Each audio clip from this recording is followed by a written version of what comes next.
Hi, hello everyone. Welcome to the next mindset session, which is going to be about how to stop.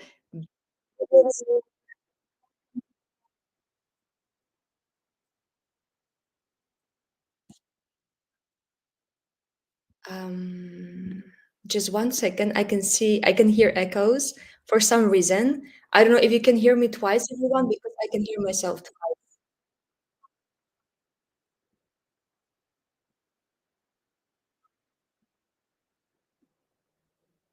Okay, now should be better. I think it should be better. Can everybody hear me? Because I can just hear myself, and it's pretty disappointing. I would love to hear from you. Where are you joining me from? And how are you today? You sound perfect. Okay, Lee. So it was just me. I was just hearing myself twice and then even more times than twice. Good. So the topic for today is actually the topic that was suggested by Lee. So thank you so much, Lee. So nice to have you here. Lee asked in the previous mindset session, how can we stop bad habits? And that's why I realized that actually it can be a good topic to talk about in today's mindset session. And as you remember, in the previous mindset session, we spoke about habits in general, how habits are created, and how it's important to choose the right habits, because if we don't choose the right habits to adopt, to work on, we are not going to really adopt them and sustain them and maintain them. And what we talk about, it was 4 steps in the previous session. Let me just remind you of these 4 steps, and then we can continue with today's topic, which is about how to stop a bad habit. So those 4 steps were: identify your goals and desired habits. So when we are creating a habit, it always has to be related to the goal we are going for, or with the vision we are trying to achieve. So if the habits are not aligned with the goal we are going for, it's going to be hard for us to follow them, to adopt them. The second step was to design a habit. And this was about something very important that many people forget, is that it's not just about following that habit and that action, but actually it's about as well um, becoming the person that already does this habit automatically and naturally. So it's important not just to focus on the outcome and the processes of the habit, but also the identity we have to adopt for us to do this habit naturally. So that was the second step. The third step was to implement your habit. And this was about these three things, which is trigger, then is the task, and then the treat or reward. So it's important to have a trigger for each habit, and then a reward, especially at the very beginning when we are just adopting and developing that habit. And the fourth step was that we just shouldn't blindly follow all the habits for the rest of our life. We should always review them and see if they are still aligned with our goal, with our vision, with who we want to become and what we want to achieve in our lives. So sometimes bad habit or good habits can actually become bad habits at some point in our lives, or the other way around. Bad habits may become good habits, right? And that's what we are going to speak about today. If we have bad habits, how to stop them. So again, welcome everybody here. This was just a revision and summary of the previous session, and more people joined. So Philip is here, then Lee is here, yes. Then DJ Rocher, great. So that's Ed, actually, sorry. Okay, Ed, who is potentially or probably a DJ as well. You can hear me loud and clear, perfect. Peter is here. Nice to have you here, Peter. Great to have you here. Brandon is here as well. Yes, I'm doing well, Brandon. I hope you too. Teacher Christy, our lovely Christy is here too. Brilliant. So Christy and actually Lee are in the same place right now. I don't know if you're together right now, but you're in Florida, both of you. So yeah, I hope you're enjoying the weather. Good. So the topics for today again is how to stop bad habits. And as you know, we have these mindset sessions every other week, every other Wednesday at 8 a.m. Boston time, 1 p.m. London time, 2 p.m. Central European time. So we will be speaking about mindset every other week for, I don't know, 30 to 60 minutes, depending how many questions we will have and how many people will want to engage. So expect anything from 30 to 60 minutes today, but no longer than 60 minutes. Good. I just want to start with the first question to you. What is one habit that is not really aligned with your goal, or maybe with your vision, or with something else you want to achieve right now? What is that one habit? For the purpose of today's session, we are going to call it a bad habit. But to be honest, I don't really like these good habits, bad habits. I think it's just more common to use these words, but I maybe more like to use the words more productive or less productive, or maybe even more useful or less useful. Because when we say like bad or good habit, we kind of give these labels, but it's not necessarily very specific to the habit itself. Whereas where we say it's a productive or useful habit in terms of the next milestone or next goal I want to achieve. But let's just use good and bad habits today. So, what is that one bad habit you just want to stop doing forever? What is it? If you can just let me know in the comments, and I'm going to read through them and see where we are. So, it's important to know which habit you want to stop doing. I will give you my example. I guess maybe you've seen already this on my social media. I was mentioning that one of my bad habits is that when I come back home late, I tend to eat peri peri chicken wings because I love the sauce with chips sometimes, right? I eat it with chips and I eat it at 11 p.m., 12 a.m., 1 a.m., 2 a.m., whatever time I come home. And I don't feel good because they are too spicy. And of course, it's not good and ideal to eat chips before going to bed. But well, it's my bad habit that I do follow. Not as much right now, but I will talk about this a little bit later. But this is one of my bad habits. Let's just see what people are saying here. So Lee is saying, wasting time watching stuff, too much time spent doing that. Okay, so Lee, watching stuff, what kind of stuff? If you can just be more specific, that will be really helpful. Just what kind of stuff you're watching. Now, Chris's kind of bad habit is overthinking. Okay, overthinking about everything, Christy, or just about your career, about your personal life, or like in general about everything? And Lee is saying watching useless programs. Okay, that's good to know.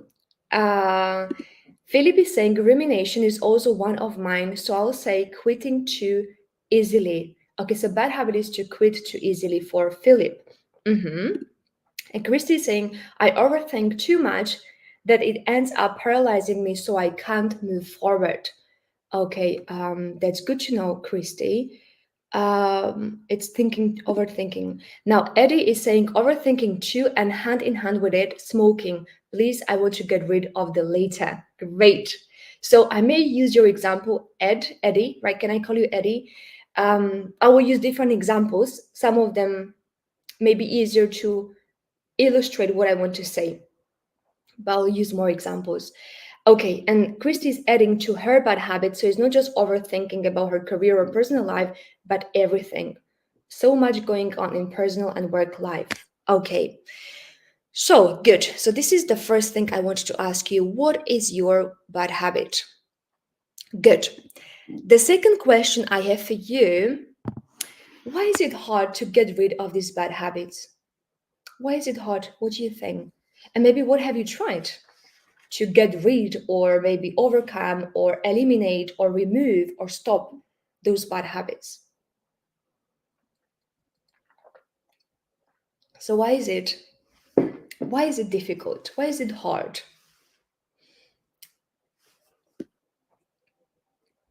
And I can see Christy loves chips too. Yes. So Christy, you can understand now how hard it is for me to stop eating them. Okay, Christy is saying they are so automatic. That's a very good point, Christy. So Christy is saying habits are automatic, and actually they really are. So any good and bad habits are automatic. And these are the habits or actions, repeated actions we do subconsciously. We are not even aware of them. We do them subconsciously. So it's good that we have habits, because otherwise it would be really hard for us to go through our days if we had to consciously focus on every single thing we are doing, like brushing our teeth, or I don't know, eating, putting on clothes, or walking from one place to another, or even drinking coffee, making our bed. So these are all habits we do automatically. We don't have to think about them. So we don't feel tired when we do them. But this is the reason why potentially it's hard for us to stop doing them. They are automatic, which means we don't feel tired just doing them. So that's a very good point. Anybody else? What can be other reasons why we find it hard to stop bad habits? Okay, so Peter is saying his habit is unnecessary things on desk. Okay, thank you, Peter. We are going to come back to these bad habits too. Christy is saying, I try to write out all the steps so it doesn't feel so overwhelming. That's a very good point, Christy. Eddie is saying it's difficult to get rid of it because of the chemical addiction, but also I've been embedding it as a habit for 22 years. So yes, that's a very good point. What you mentioned with this chemical addiction to that habit to smoking, and at the same time you've been doing it for so long that you're so much used to it, and potentially your body and maybe your mind as well craves smoking and cigarettes. Um, Okay, Philip is saying hard because it's entrenched over years. I'm also uncertain about everything, so I defer, overthink, and then quit. Yes, because it's been happening for years. So many people are saying, many of you are saying that because it's something automatic that has been happening for years. Christy is saying, I've also tried some positive words to talk myself through things. I need to practice more. Okay, so trying positive words, that's a good point. Peter is saying as well, he tried to have a workspace that is just used um, for other purposes. Okay, great. So you're using workspace that is used for other purposes. That's why it's hard to stop that habit, because then you're overwhelmed and distracted. That's a good point. Lee is saying probably to take my mind off stuff that makes me worried. I mostly watch useless programs at night, so I started to go to bed earlier and get up earlier in order to eliminate the night watching. Okay, good, Lee. Um, Brandon is also agreeing that yes, I agree, binge watching is my problem. Yes, even my watching is an addiction of sort. Liz, adding to that. Okay, Philip is saying I use self hypnosis a lot. Sometimes it's successful, at other times not. Okay, that is very interesting, Philip. Maybe you can expand on that. Brandon, my bad habits are deeply connected to fatigue and escape. Okay, good. So now we are a little bit more aware why we find it hard to stop bad habits.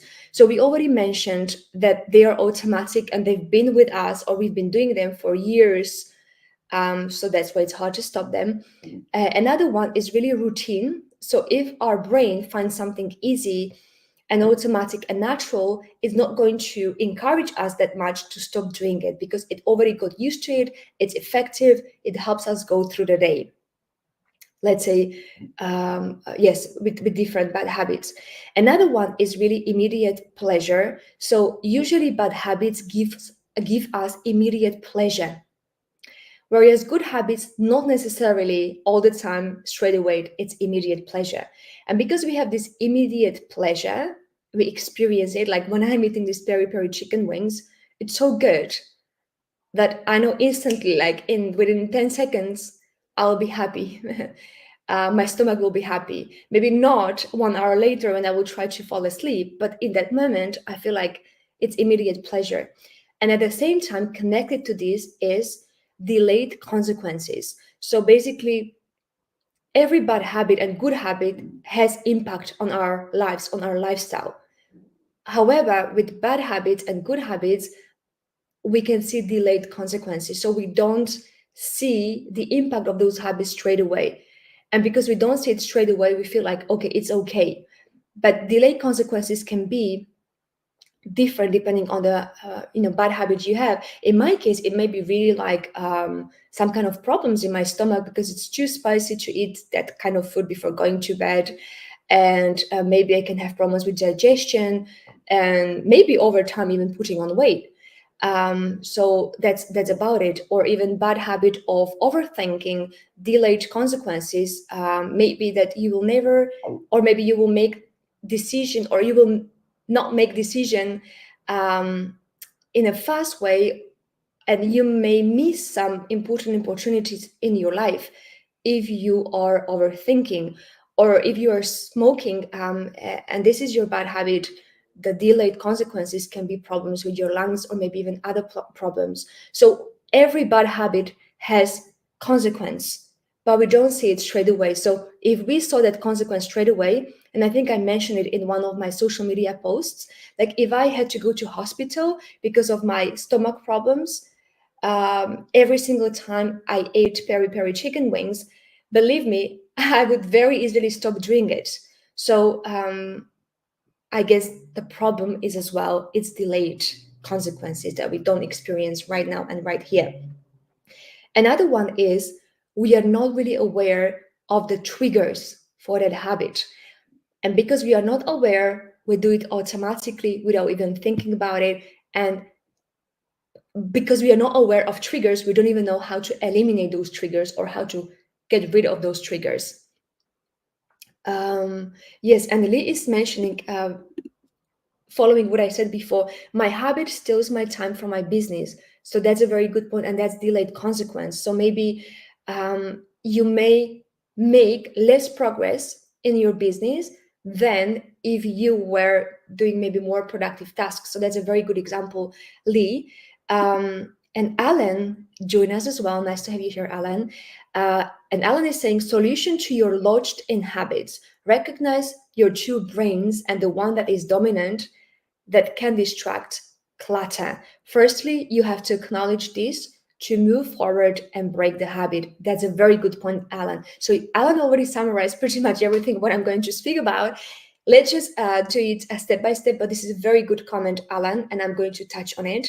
Maria joined us as well, and she agrees. She says, bad habits have consequences and they accumulate over time. 100%, I agree with that. And kind of the last point I wanted to mention here, why is it hard to stop bad habits? And then we will move to specific steps we need to follow to stop them. Is that we don't have a replacement. So that's what Alan touched on and a few other people. We don't have replacement habits. So sometimes we just try to look at what we can remove and eliminate from our life. But then there is this empty space, which needs to be kind of covered or filled up with something positive, with something that could replace it. So it's very important to have the replacement. Okay, Ellen, don't worry. Don't worry. Hopefully you will join us next time. So these were the reasons why is it hard to stop bad habits. And thank you so much to everyone for adding more and more reasons.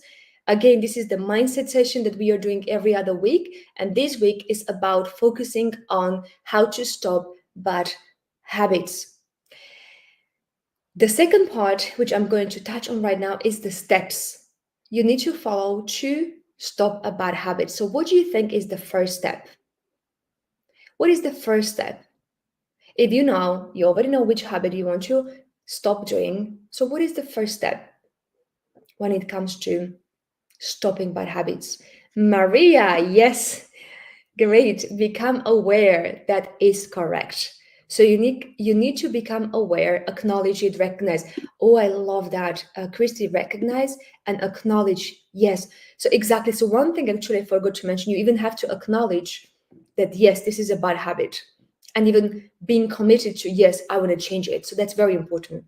Because if you don't recognize that something is a bad habit and you just try to change it because somebody else told you, you may stick to it, or you may stop doing that habit for some time, but not permanently or not long term. So yes, you have to acknowledge, recognize, and you need to commit to this change.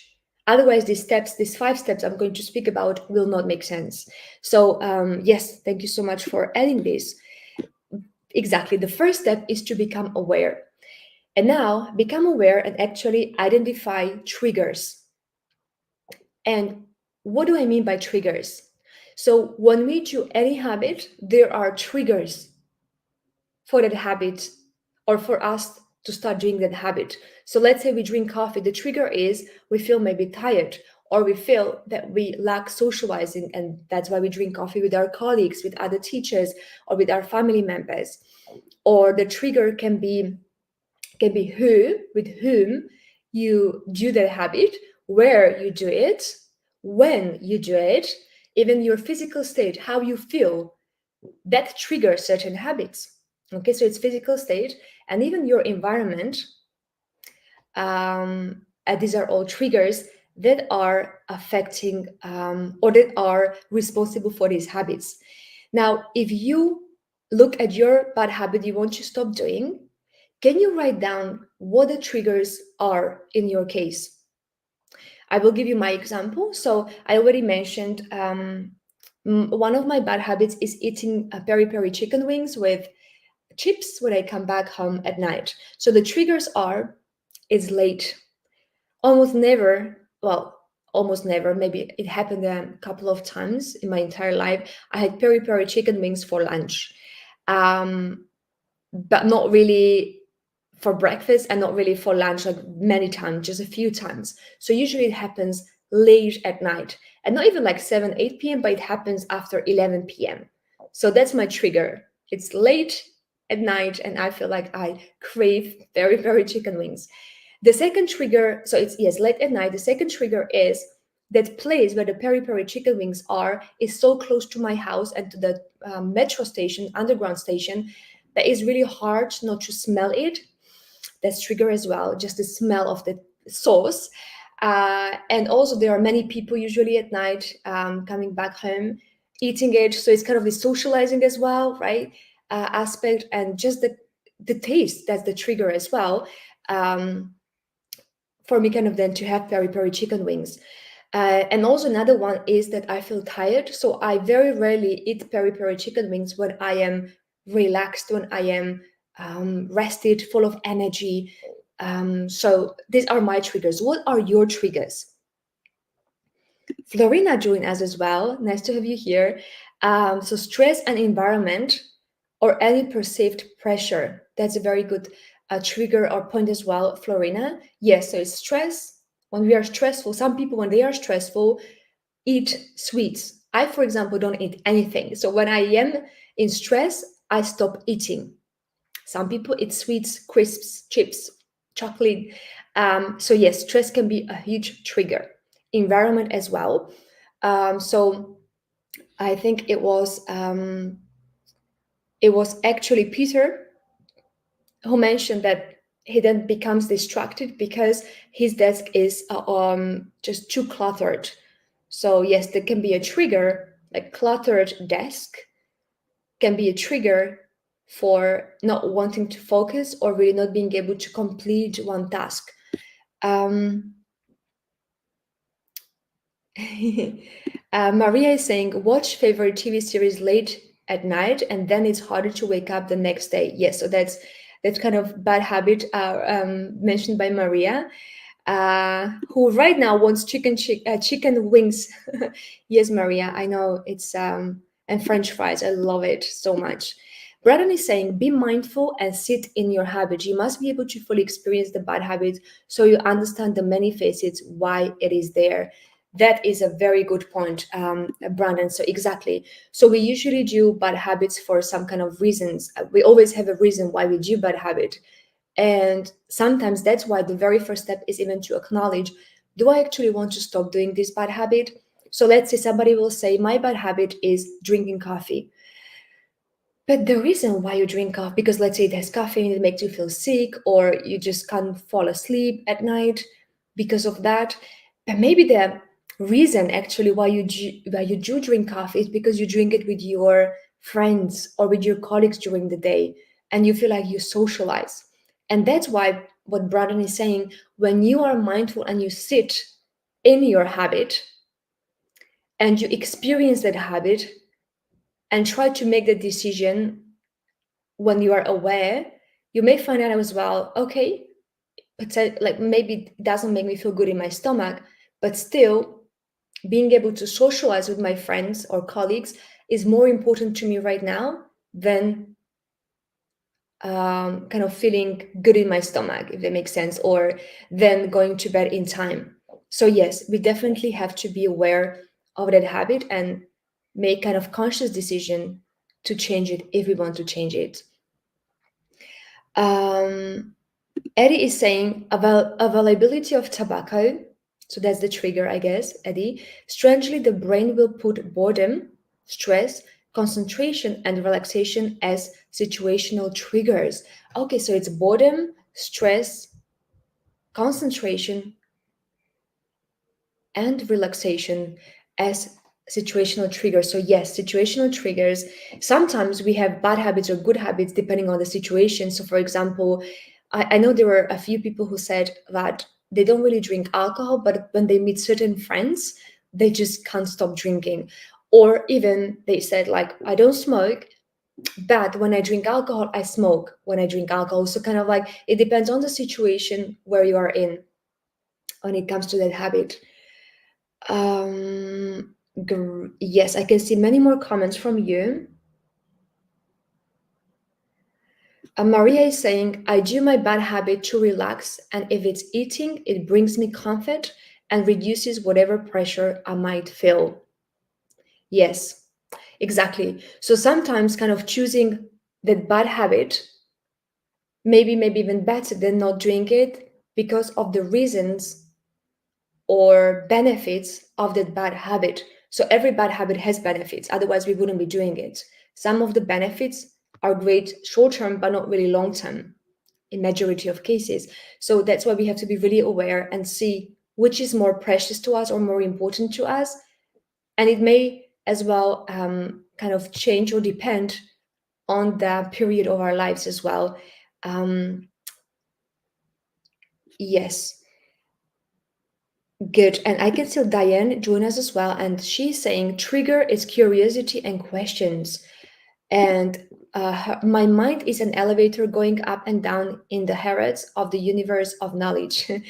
Okay, Diane, yes.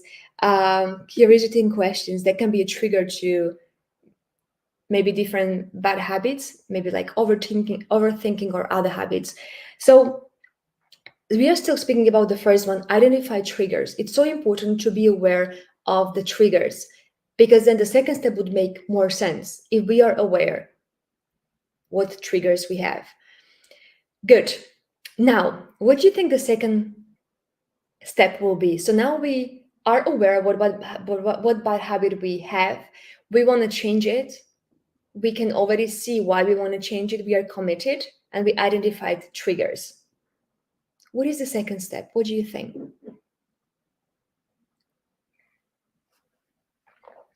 What is the second step?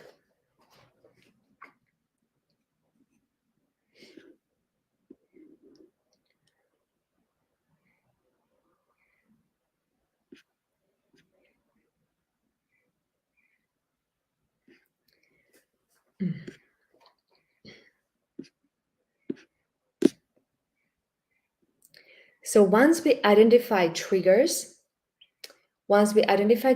Maria is saying replace with good habits with better benefits. Okay, that's a very good point. Before that, I would say this is the third step. Actually, I forgot to be showing. I prepared nice banners. So identify triggers is the first one, and the second one is actually clear environment. So once we know what triggers trigger us, right, to do that habit, we need to think how we can make our life in a way easier or this change easier. Because imagine, um, imagine you want to stop smoking, but you still have this box of cigarettes, or like 10 of them, in your room or everywhere around the house, or even your housemates or people in the house are smoking. So it's going to be harder, not impossible, it's going to be still possible, but much harder to stop doing it. Or let's say you're really not able to focus and your desk is full of clutter, and that's the trigger for you not to be able to focus and to be distracted and not to be kind of motivated to even complete the task. So for you to start or stop doing that habit, you need to clear environment, which is in a way free of triggers, or as much free of triggers as possible. And it can be, in the case of cigarettes, just get rid of those cigarettes or just give them to somebody else and stop buying them. Or if, let's say, you eat a lot of chocolate and you have a lot of that chocolate in your house, then maybe stop buying that chocolate so it's not around your house. In my case, the trigger for eating peri peri chicken wings is the convenience of that place and the smell, right? It triggers me to kind of crave those peri peri chicken wings.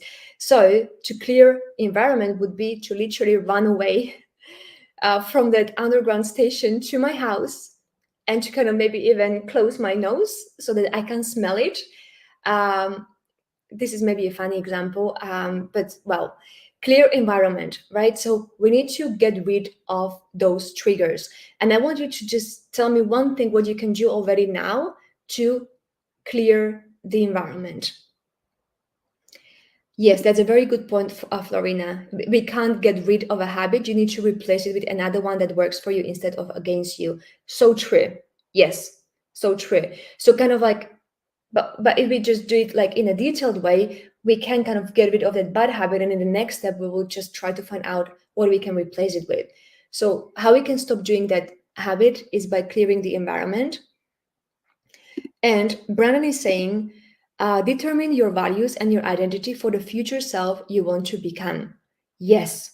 So that's a good point, and that's already with kind of replacing that bad habit. So when you clear the environment of those triggers that were triggering you to do bad habit, you can prepare a nice environment that will be encouraging you to do this habit, replacement habit. And as part of preparing your environment, you can determine your values, identity, and maybe it may mean, let's say you live with people who drink a lot of alcohol or smoke. It may mean for you, or you may need to move houses because your new identity and values are, I'm a healthy person, and a healthy person lives in a house with other people who have healthy habits. So yes, it can be anything for you to really stop doing that habit. Okay, what are your examples? How you're going to clear environment? Maria is saying, watch TV series in the evening for 15 to 30 minutes max and make a nice cup of tea that I drink in silence. Uh-huh. Okay, so basically you are going to do it for shorter time maybe, and drink that tea in silence. Great, so this is how you're going to prepare your environment. And as Maria already mentioned, the third one is to create a replacement habit. So after you identify triggers, you clear environment, then you think how you can replace that habit with a more positive habit, which is going to bring you long-term benefits and which is aligned with the goal you're going for, or with the person you want to become.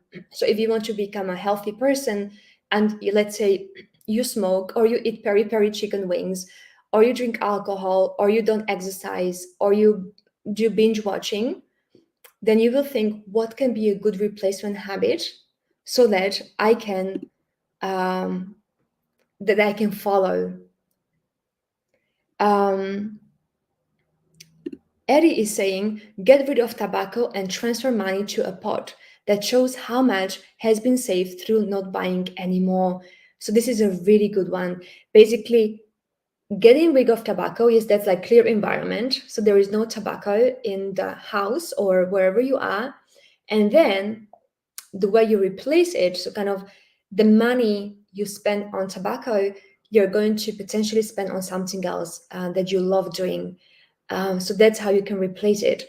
Now, another question I would have for you, Eddie, when you crave a cigarette, let's say in that moment when you feel nervous or you want to concentrate, or even when you are relaxed, because you mentioned different triggers, what what are you going to do instead of smoking, apart from putting money to the pot? So kind of when you feel like stressed, what activity are you going to do instead? Philip is saying, clear the environment with a mindfulness meditation. Yes, that's a good one. So instead of maybe overthinking and thinking too much, just doing a mindfulness meditation will help you have more clarity and focus to make any decision you need to make. So that's a very good point about replacing that habit, creating a replacement habit.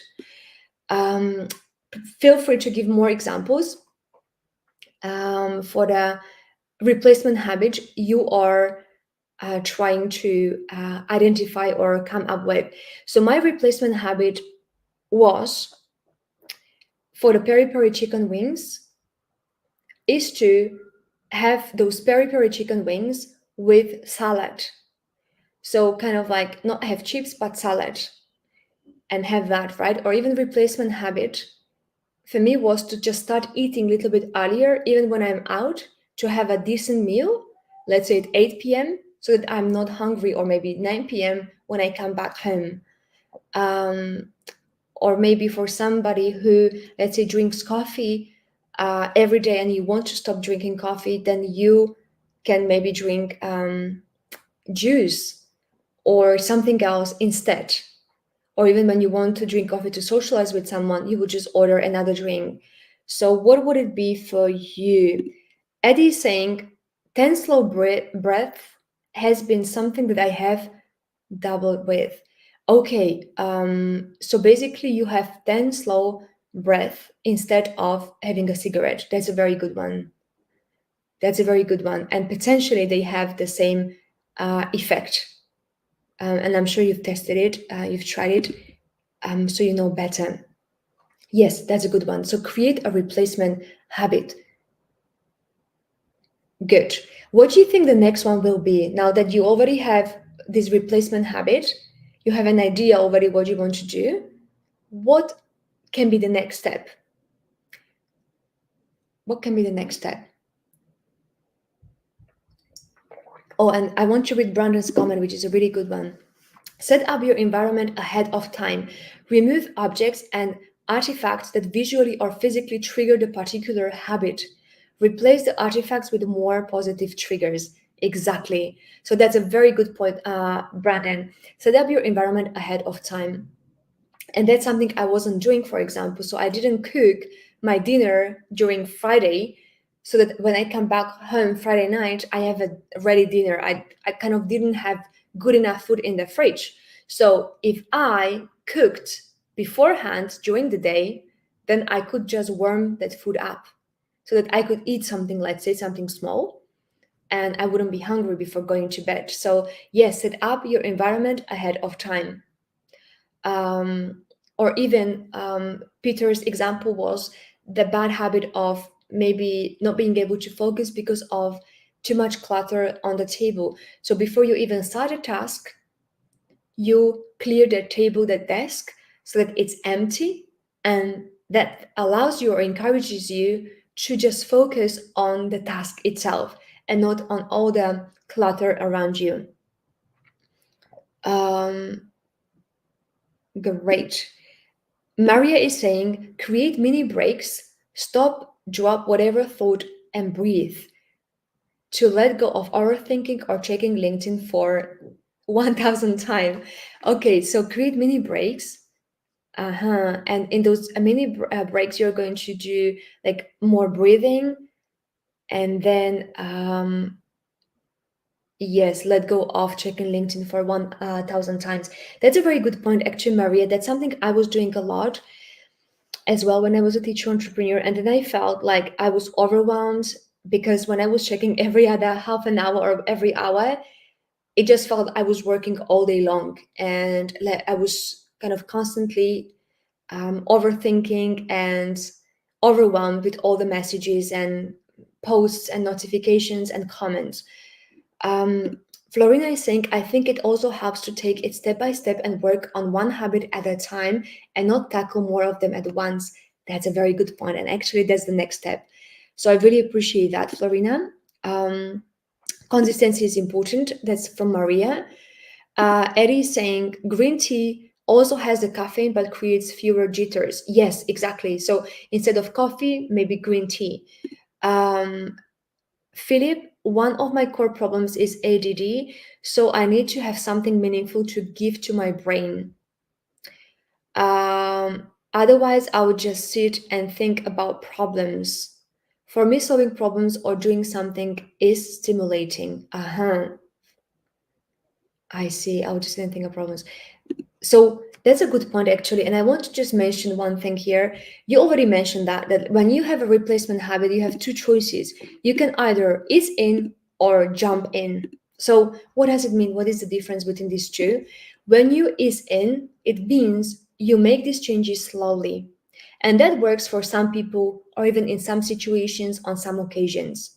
And I think it's a good idea. In my case, I don't want to stop eating peri peri chicken wings like altogether, because anyway they are good and it's good for me to eat them, just not in such maybe quantity.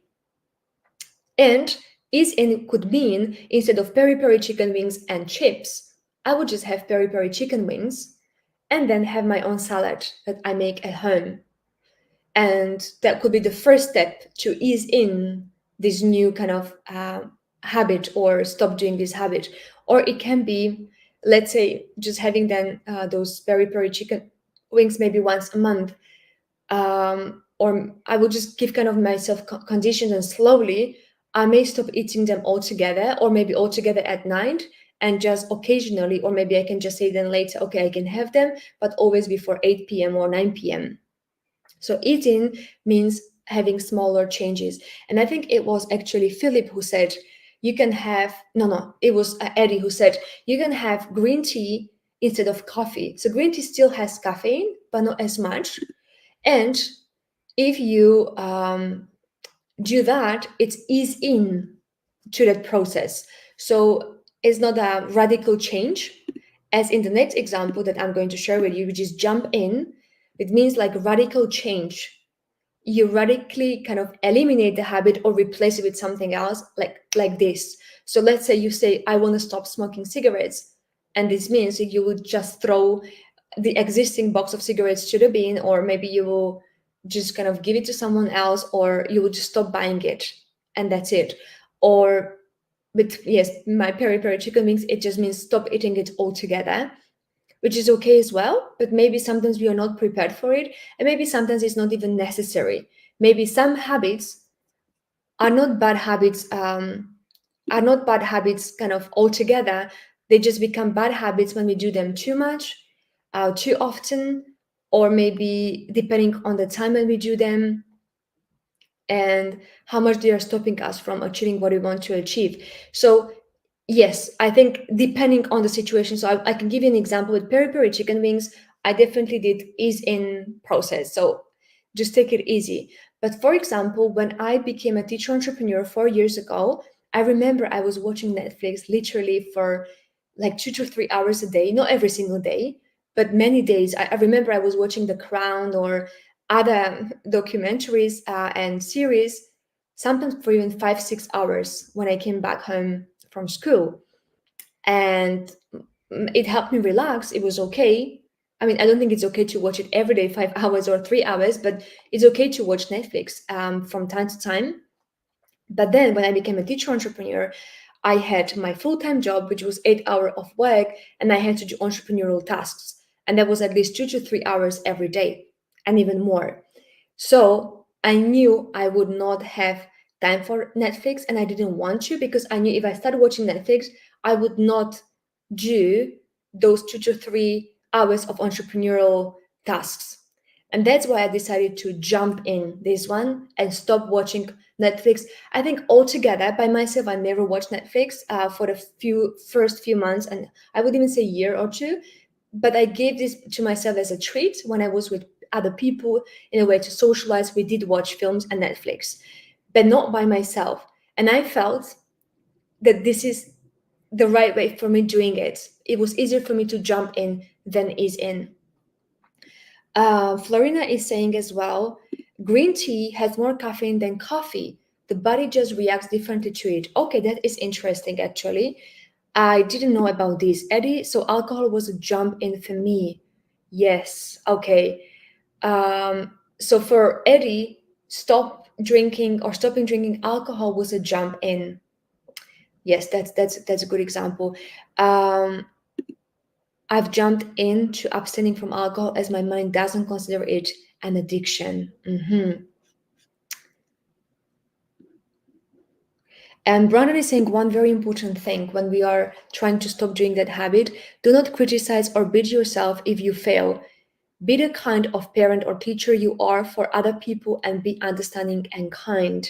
Yes, yes, thank you so much, Brandon. So that is very, very important. When we are in the process of stopping that bad habit, in potential 95% of cases, it's hard. And we will still have days when we smoke, when we eat peri peri chicken wings, when we drink alcohol, when we have a lot of clutter on our table, when we overthink. But the point here is to, as Brandon said, um, be gentle to ourselves and kind, and understanding that it's a process and everything takes time. So even the process of stopping bad habits and replacing them, it takes time, and it's okay if it's not easy for us and if we struggle, but we are going to achieve it in a more sustainable way and enjoyable way when we are nice to ourselves and not criticize ourselves. So that's a very good comment, Brandon. Thank you so much for that.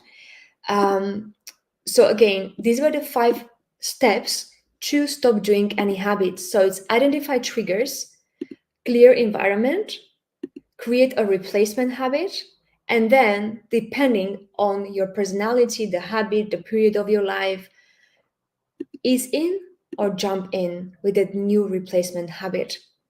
So this has been 5 steps of or for stopping a bad habit. What I would like you to do is to just share with me any other questions, comments, your examples that you have. Some of you already shared your examples. If you have more examples of a bad habit you want to stop doing, maybe tell me what kind of replacement habit you're going to have instead, and are you going to ease in or jump in? And in the meantime, I just want to share with you our monthly events page, where you can see all the events we have at Bowie, where we help teachers become more prosperous, prestigious, and respected for what they do. And we have different events again every month.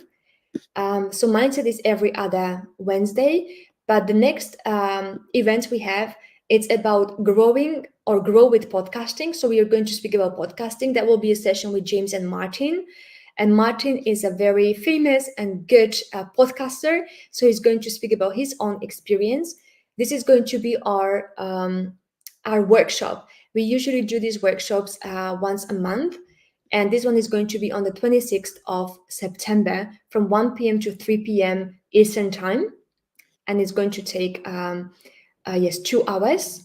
You can register for free here. And then we are going to have just an event just to warm you up for the big workshop we are going to have with Martin and James.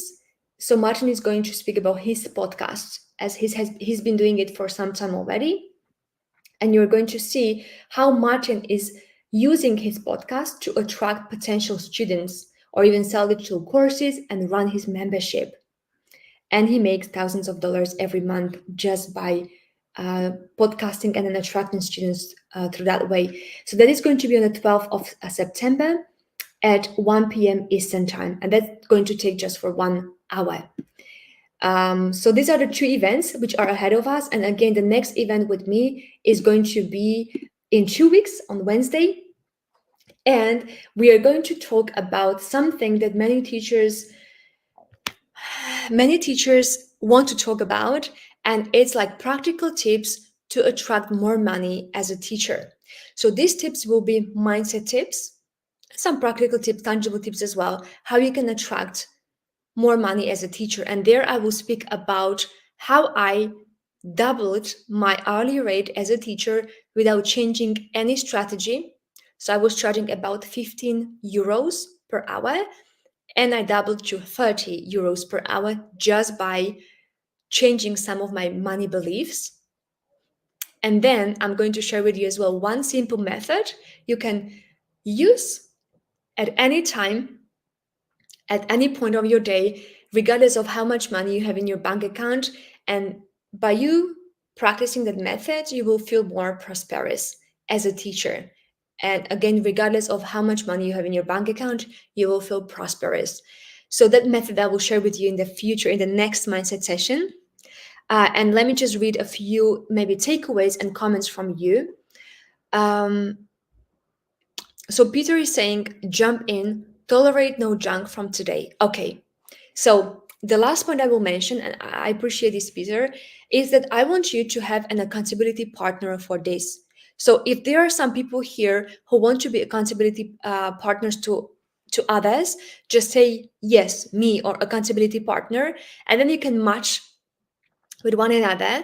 Or you can even ask maybe some other teachers you are in touch with, or maybe your family members, your friends, to be your accountability partners for you to stop doing this habit. So maybe, Peter, I would ask you, who would be your accountability partner, or how will you let us know how you're doing with this habit? Um, so tolerating no junk from today. So there will be no clutter on Peter's desk.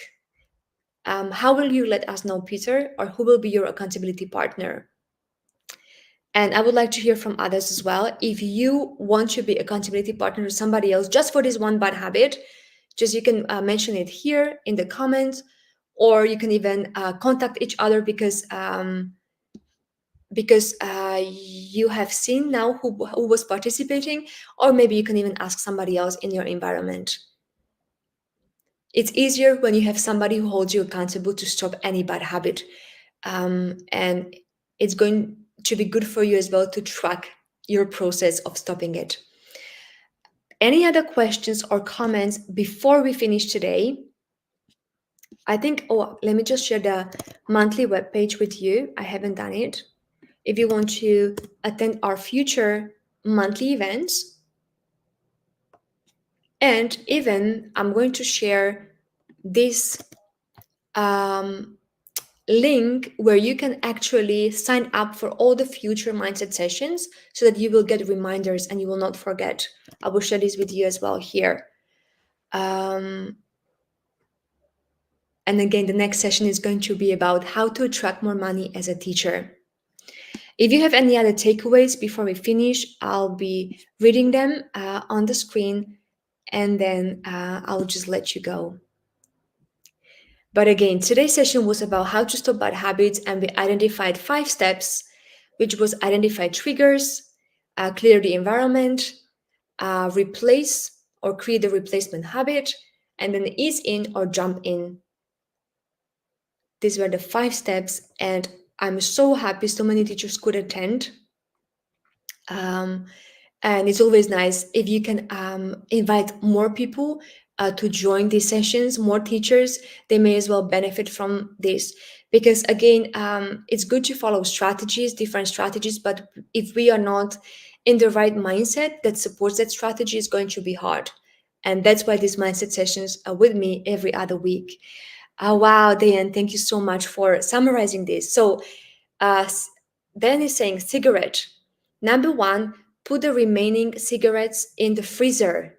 Number 2, motto, human rules, cigarettes draws.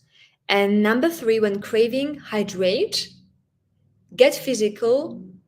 Breathing is terrific. Set the reward goal. You can do it. Okay, thank you so much, Diane, for summarizing it so nicely. Yes, exactly. So these are good steps, just to identify the triggers, and then create some replacement habits, stay hydrated, get physical, and just reward yourself. So important.